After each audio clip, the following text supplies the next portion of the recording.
And this is where most leaders get stuck. As soon as they realize there's a burnout issue, they panic. They rush to action without fully understanding what's going on.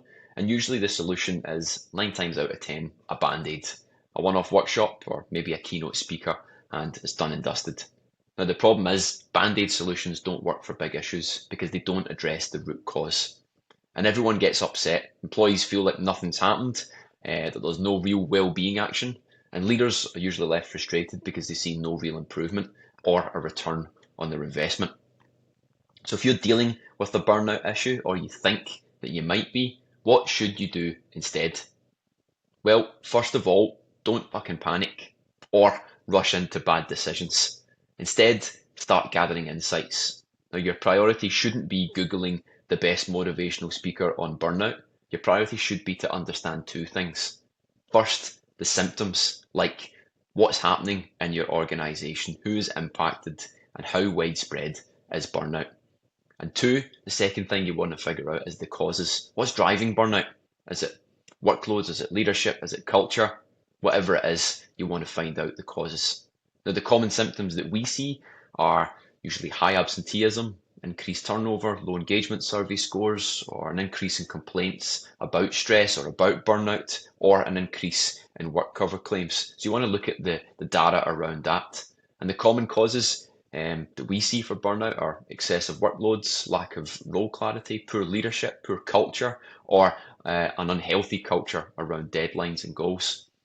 Now, these are the common examples we see, but to actually understand this in your own organization, you'll want to talk to your people and ask them what's really going on. And you'll also want to review your own data. So you want to look at the likes of absenteeism, turnover trends, engagement scores, and any patterns that you have in sick leave or work cover claims to uncover what is the real issue and how widespread is it and how it's impacting you.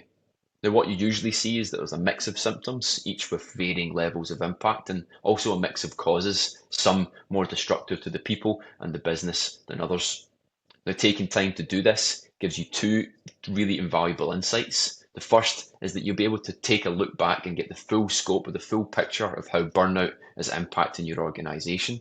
And the second is that you'll be able to understand the root causes or begin to understand the root causes. And that is gold because once you know what's really going on, then you're in a position to start developing meaningful solutions without jumping the gun. Now, maybe a band-aid will do the trick if you've only got a minor wound, or maybe you'll need something a little more intensive.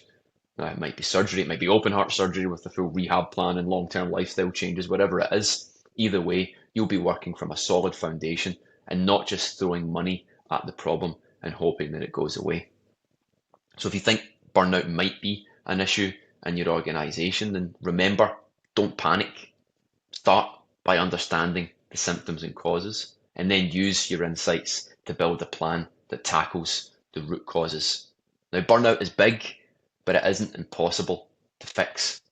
The organizations that do it best are the ones that take the time to understand the problem or the problems, and then they take action, smart, informed action. Now, if you want help figuring out how to approach burnout in your workplace, then feel free to reach out. I'd love to chat to you about it, or you can check out some of the resources that we have on our website that will help you build your own individualized plan to tackle it in your organization. Thanks for watching.